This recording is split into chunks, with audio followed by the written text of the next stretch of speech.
جس پروجیکٹس کے لیے یہ استعمال کر رہا ہے، کیا اس کے بارے میں پاکستان سے IMF نے انفیکٹ سوال تو کیے ہیں کہ جو سی پیک ہے اس کے بارے میں ڈیٹیلز دی جائیں، اور پاکستان نے وہ ڈیٹیلز دی بھی ہیں، تو کیا اب یہ سوال کس حد تک ریزنیبل ہے کہ شفافیت نہیں ہے، دنیا کو نہیں پتا، پاکستان میں بھی شہریوں کو نہیں پتا ایگزیکٹلی کہ سی پیک کی ڈیٹیلز کیا ہیں، لیکن پاکستان نے IMF کے ساتھ تو بہت کچھ شیئر کیا ہے؟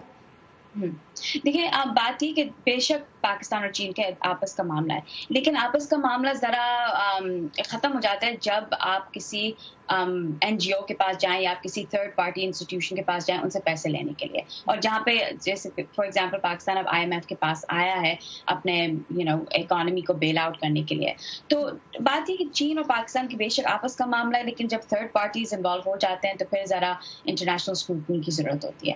اور پھر جہاں تک یہ بات ہے کہ پاکستان نے بہت زیادہ شیئر کیا IMF کے ساتھ، آئی تھنک بہت ضروری ہے کہ پاکستان جتنا ٹرانسپیرنٹ ہو سکتا ہے، یعنی جتنا پاکستان کو معلوم ہے سی پیک کے بارے میں وہ IMF کے ساتھ شیئر کرے، کیونکہ ابھی پاکستان میں بہت بڑا کرائسس ہے جو سی پیک سے بھی زیادہ بڑا ہے میرے خیال میں. سی پیک کرائسس نہیں ہے، لیکن اگر پاکستان کو ابھی پیسے نہیں ملے، اگر اس نے اپنا بیلنس آف پیمنٹ کرائسس ابھی سالو نہیں کیا تو سی پیک ہی ختم ہو جائے گا to some extent, right? Economy بالکل خراب ہو جائے گی، اینڈ کوئی بھی دنیا میں اس بات کو افورڈ نہیں کر سکتا کہ پاکستان کی اکانومی جو ہے وہ بالکل ختم ہو جائے. اور چائنا بھی افورڈ نہیں کر سکتا کہ سی پیک کو کسی قسم کا نقصان پہنچے، کیونکہ وہ اس کے بیلٹ اینڈ روڈ انیشیٹو کا ایک کہہ لیجیے کراؤن جول ہے. اب یہ بتائیے کہ جس طرح وردہ خلیل نے بھی ذکر کیا کہ دو جو کانگریس مین ہیں عامر بیرا اور جارج ہولڈنگ، وہ کانگریس کے انڈین کاکس کے شریک چیئرمین ہیں، اور اس کاکس کا مقصد یہی ہے کہ بھارت کے جو مفادات ہیں ان کو بھی واشنگٹن میں مد نظر رکھا جائے. تو ان دو کانگریس مین کا رول واشنگٹن میں اس کاکس کے لحاظ سے کتنی اہمیت رکھتا ہے آپ کی نظر میں اس کانورسیشن میں، اس کانٹیکسٹ میں؟ دیکھیں لابینگ جو ہے وہ ایک بہت بڑا حصہ ہے امریکی پالیٹکس کا، چاہے کوئی مانے یا نہ مانے. جہاں تک بھارت کی جو کاکس ہے بہت بڑا لابینگ ایفرٹ ہے، اینڈ میرے خیال میں امریکہ میں بھارت کو دو طرح سے دیکھا جاتا ہے. ایک طرح سے تو ایسے دیکھا جاتا ہے کہ وہ جنوبی ایشیا کی نہیں بلکہ دنیا کی سب سے بڑی ڈیموکریسی ہے اور سب سے بڑی مارکیٹ ہے، تو بہت ضروری ہے کہ ہندوستان کو انگیج کیا جائے اکنامکلی. دوسرا ایسے دیکھا جاتا ہے کہ یہ پاکستانی دہشت گردی کا وکٹم ہے، اور کوشش ہمیں یہ کرنی چاہیے کیونکہ امریکہ اور ہندوستان جو ہیں وہ ایلائز ہیں، کوشش کرنی چاہیے کہ ہندوستان کو بچایا جائے پاکستانی دہشت گردوں سے. پر جب انڈین کاکس کے ممبرز پاکستان کے حوالے سے اسٹیٹمنٹ دیتے ہیں تو کیا اس پہ سوال نہیں اٹھیں گے واشنگٹن میں؟ آف کورس بالکل اٹھیں گے، اور آئی تھنک یہ تو ایک ہمیشہ اس طرح کے سوال اٹھتے ہیں کہ بھئی ہندوستان جو ہے وہ کیوں دخل اندازی کر رہا ہے US اور پاکستان کے ریلیشنز کے درمیان. بات یہ ہے کہ دیکھیں انڈین کاکس ہے بہت بڑا، بہت طاقتور ہے، آف کورس وہ چاہتے ہیں کہ امریکہ کا جو فوکس ہے جب وہ جنوبی ایشیا کی طرف ایک تو بہت کم جاتا ہے، اینڈ اگر جائے جنوبی ایشیا کی طرف تو ہمیشہ ہندوستان کی طرف جائے، اور ایسے جائے کہ ہندوستان کے انٹرسٹس مینٹین ہو. اور ابھی فی الحال ہندوستان اور پاکستان، جیسے آپ کو بھی معلوم ہے، پوری دنیا کو معلوم ہے، حالات کافی خراب ہیں. ابھی کچھ چند ہفتے پہلے ایک جنگ بھی ہونے والی تھی، تو ہمیشہ ہندوستان جو ہے وہ چاہتا ہے کہ پاکستان کو ایک ایسے نظر سے دیکھا جائے کہ وہ دہشت گردی کے نظر سے دیکھا جائے یا کاؤنٹر ٹیررزم کی نظر سے دیکھا جائے. وہ کچھ اور نہیں چاہتے ہیں انفارچونیٹلی، اینڈ کیونکہ لابنگ ایفرٹس DC میں اتنے طاقتور ہیں ہندوستان کے، اس طرح کا نیریٹو مینٹین رہ رہا ہے. Alright, thank you very much سار خان، کیٹو انسٹیٹیوٹ سے منسلک تجزیہ کار ہمارے ساتھ ہی. بہت شکریہ آپ کے وقت کا. شکریہ. وائٹ ہاؤس کی جانب سے سخت دباؤ کا سامنا کرنے کے بعد اب امریکی محکمہ برائے داخلی سلامتی کی سربراہ کرسٹن نیلسن اپنے عہدے سے دستبردار ہو گئے ہیں. امریکہ اور میکسیکو کی سرحد پہ تارکین وطن کے بحران کے حل سے متعلق کرسٹن نیلسن کی کارکردگی سے صدر ٹرمپ مطمئن نہیں تھے. نیلسن کو سرحد پر غیر قانونی تارکین وطن کے بچوں کو والدین سے علیحدہ کرنے کی پالیسی پر بھی عوامی حلقوں میں سخت تنقید کا سامنا تھا. صدر نے ان کی دستبرداری کا اعلان ٹویٹر پر ایک پیغام میں کیا. وہ اس عہدے پر 16 ماہ فائز رہیں. 2 سالوں کے دوران صدر ٹرمپ کی انتظامیہ سے تعلق رکھنے والے تقریباً 30 افراد اب تک اپنے عہدوں سے الگ ہو چکے ہیں. شام میں داعش کے زیر قبضہ تمام علاقہ چھڑانے کے بعد اب مقامی فورسز کے لیے ایک بڑا چیلنج ہے وہ جنگجو جو دنیا کے دوسرے ملکوں سے داعش کے ساتھ مل کر لڑنے کے لیے وہاں آئے تھے. انہیں اور ان کے خاندانوں کو شام میں ابو الہول نامی کیمپ میں رکھا جا رہا ہے. International committee of Red Cross کے ایک اعلیٰ عہدیدار نے وائس آف امریکہ سے بات کرتے ہوئے تمام ملکوں پر زور دیا ہے کہ وہ ان جنگجوؤں اور ان کے خاندانوں کے مستقبل کے بارے میں جلد کوئی حکمت عملی ترتیب دیں، کیونکہ ابو الہول کیمپ کے حالات بد سے بدتر ہو رہے ہیں. شمال مشرقی شام میں عراقی سرحد کے قریب الہول کیمپ تقریباً 5000 لوگوں کے لیے بنایا گیا ہے، لیکن یہاں 80,000 سے زیادہ افراد نے پناہ لے رکھی ہے. ان میں سے بیشتر عورتیں اور بچے ہیں۔ ان میں سے اکثریت داعش سے منسلک جنگجوؤں کے خاندان کے افراد کی ہے، جو دسمبر میں اس وقت یہاں آنا شروع ہوئے تھے جب شام کے بقیہ حصے کو داعش سے آزاد کرانے کے لیے جنگ میں شدت آ گئی تھی۔ ریڈ کراس کی بین الاقوامی کمیٹی کے سربراہ پیٹر مورر نے حال ہی میں کیمپ میں پناہ لینے والے افراد سے ملاقات کی۔ اس کیمپ کے حالات انتہائی مشکل ہیں۔ یہاں بہت زیادہ لوگ ہیں اور انہیں خوراک، پناہ، طبی امداد، پانی اور سینیٹیشن کی بنیادی سہولتیں فراہم کرنا بہت مشکل ہے۔ امدادی تنظیموں اور مقامی انتظامیہ پر بہت بوجھ پڑ گیا ہے۔ ہم نے امدادی کاموں میں اضافے کی ہر ممکن کوشش کی ہے۔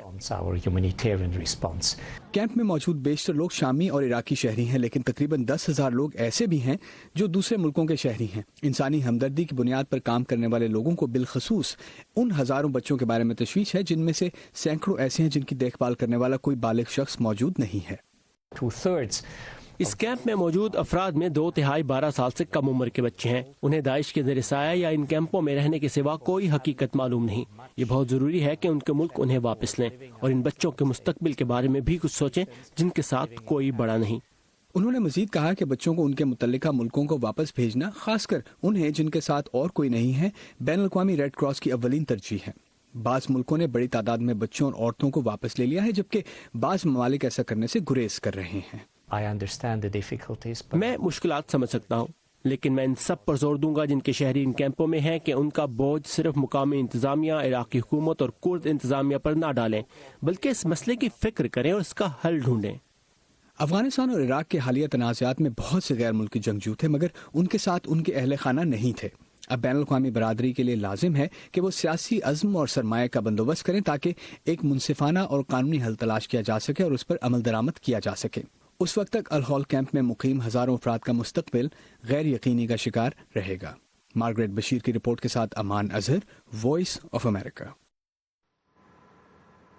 پاکستان سمیت دنیا کے مختلف حصوں میں رونما ہونے والے اہم واقعات کی تفصیل آپ کو ملے گی ہماری ویب سائٹ urduvoa.com پر۔ اس کے علاوہ آپ آ سکتے ہیں facebook.com/VOA اردو کے پیج پہ، جہاں آپ کو خبروں کے ساتھ ساتھ فیس بک لائیو نیوز بلیٹنز، انٹرویوز اور دلچسپ ویڈیو بلاگز بھی ملیں گے۔ وائس آف امریکہ کی اسپیشل رپورٹ۔ اب ایک آدمی ایک مقاؤ رقم جیب میں رکھ کے لے کے جائے گا لینے کے لیے، پتہ لگے گا میڈیسن نہیں آ رہی۔ State of health. میری اماں کا اٹیک ہوا تھا فالج کا، ویل چیئر آپ نے دیکھی تھی، چلنے کی قابل ہی نہیں تھی۔ پاکستان میں نظام صحت کی صورتحال کا جائزہ۔ ڈیلیوری کیسز آتے تو وہ بھی اپنے آپ اپنی مدد آپ ہی جاتے ہیں، تو ایمبولینس نہ ہونے کے برابر ہے۔ یہ ڈیٹا 100% صحیح پوری دنیا میں کہیں بھی نہیں ہو سکتا۔ پروگرام ویو 360 میں دیکھیے ویو 360 پیر سے جمعہ شام 7:30 بجے آج نیوز پر۔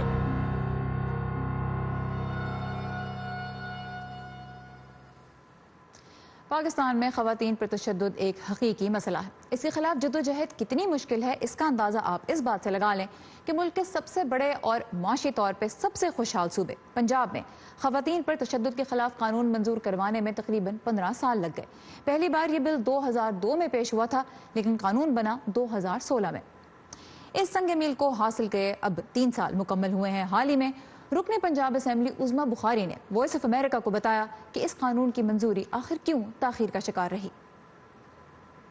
2002 میں پہلی دفعہ ہم نے ڈومیسٹک وائلنس کا بل جو ہے وہ اس وقت اسمبلی میں پریزنٹ ہوا تھا، وہ پاس نہیں ہو سکا تھا۔ 5 سال اسٹینڈنگ کمیٹی میں رگڑے کھاتا رہا وہ بل اور وہ پاس نہیں ہو سکا۔ اس وقت ہمارا مذاق اڑایا گیا ہمارے میل کلیگز کی طرف سے بھی، اور اس میں کہا کہ یہ کیا بات ہوئی، یہ اب کیا کرنے جا رہے ہیں، یہ تو میاں بیوی کا آپس کا معاملہ ہوتا ہے۔ تو پھر میں نے جیسے کہا کہ ہمیں 15 سال لگے سوسائٹی میں یہ ڈیولپ کرنے میں اور یہ سمجھانے میں کہ عورت پہ ہاتھ اٹھانا میاں بیوی کا آپس کا معاملہ نہیں ہوتا ہے۔